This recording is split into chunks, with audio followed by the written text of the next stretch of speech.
Welcome to Storyteller Rwanda, your channel, your destination. We are the Shinning Mountain. Together we can make it possible. Fly the dream of Africa and live the life you need. Muraho neza. Aho uri wowe umerewe ute? Njyewe merewe neza. Mureke muri video y'uyu munsi mbereke uko wakuzuza Family Information Form. Iyi ni form y'ingenzi cyane mu gihe uri gusaba visa yo kwerekeza muri Canada. Haba kuri wowe ugiye kwiga, wowe wabonye akazi, wowe ugiye gusura ndetse n'ibindi bitandukanye. Nk'uko ukenera complete document nka passport, bank statement, property valuation, job offer and appointment letter, criminal record, medical checkup, birth certificate cyangwa se marriage certificate na passport photo, ni nako ukenera kuzuza neza form ya Family Information. Hari abagiye bampamagara tukabikorana ku giti cyabo, tukuzuza iyo form guhera ku kantu ka mbere kugeza ku kanyuma. Ariko uko abantu bagenda baba benshi, umwanya ugenda urushaho kuba mukeya. Niyo mpamvu nahisemo ko nakora video ikwereka uko wakora form ya Family Information neza kandi ukayikorera ku giti cyawe. Niba ukeneye kwinjira muri Canada, ino ni form y'ingenzi cyane. Impamvu nuko buri ga service kose ugiye kwaka hano muri Canada kajyanye n'icyangombwa, guverinoma ya Canada ikoresha ya makuru watanze muri Family Information ngo barebe ko ibyo wavuze ari ukuri muri dossier yawe. Ni ngombwa rero ko wuzuza iyi form neza kandi ugakurikiza amabwiriza.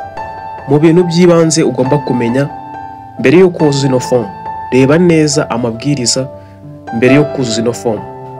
Hari ibibazo ushobora guhura nabyo ukaba wabigiraho challenge, ariko ndi hano kugira ngo usobanurire wirinde kuba wakora amakosa mu gihe uri kuzuza ino form.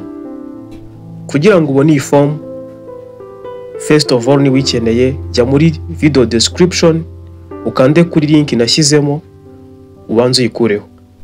Niba ufunguye ino link ukabona handitse ngo please wait, ntugire ikibazo.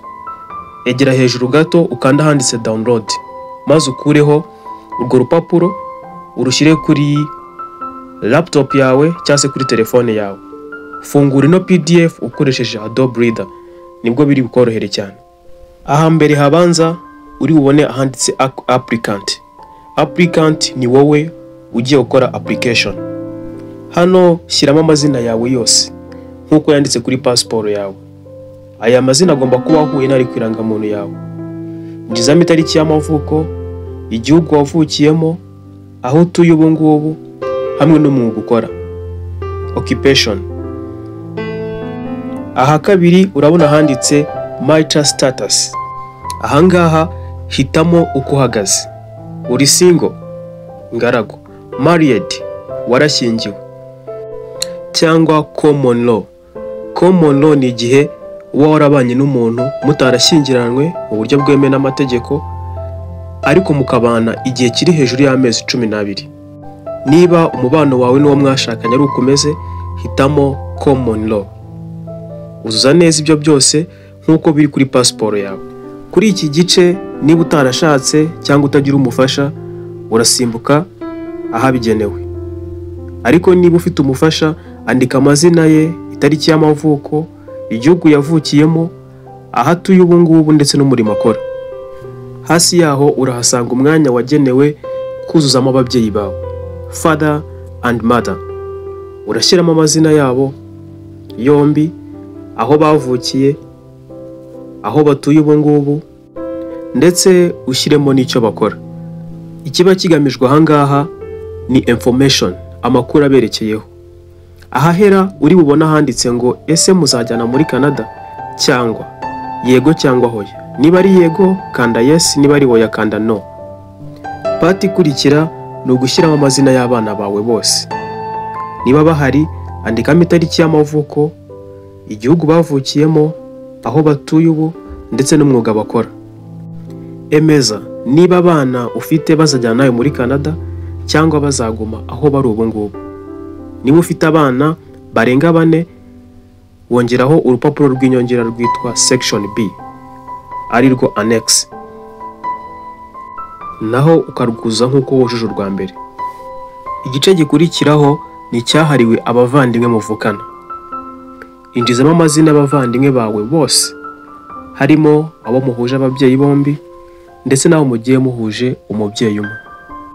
Niba bahari, shyiramo marital status zabo, amatariki y'amavuko, igihe bavukiye, igihugu bavukiyemo, aho batuye ubu ngubu, umwuga bakora. Ikindi, ku mpera z'urupapuro ahagana iburyo wemeza niba muzajyana nabo muri Canada cyangwa bazaguma aho batuye ubu ngubu. Birashoboka ko nta bana ufite cyangwa se nta n'umufasha ufite. Niba ntabo, uzuza fomu hasi wandikaho amatariki, usinye, ubundi ukomeze. Ntukajye usimbuka urupapuro utarwujuje. Niba information bari kugusaba, tuvuge niba nta mugore ufite, nta bana, aho urahasimbuka, ariko urwo rupapuro wuzuzeho itariki, unasinye, ubone kujya kuri page ikurikira. Izi mpapuro zose zikenerwa gushyirwaho sinyatire yawe ukoresheje intoki. So, icyo uzakora, uzaprintinga urwo rupapuro, ushyireho sinyatire yawe, hanyuma urusubize muri PDF mbere y'uko urwohereza. Birashoboka ko hari ibyo utumvise muri ino video. Baza ikibazo cyawe muri comment, turagusubiza.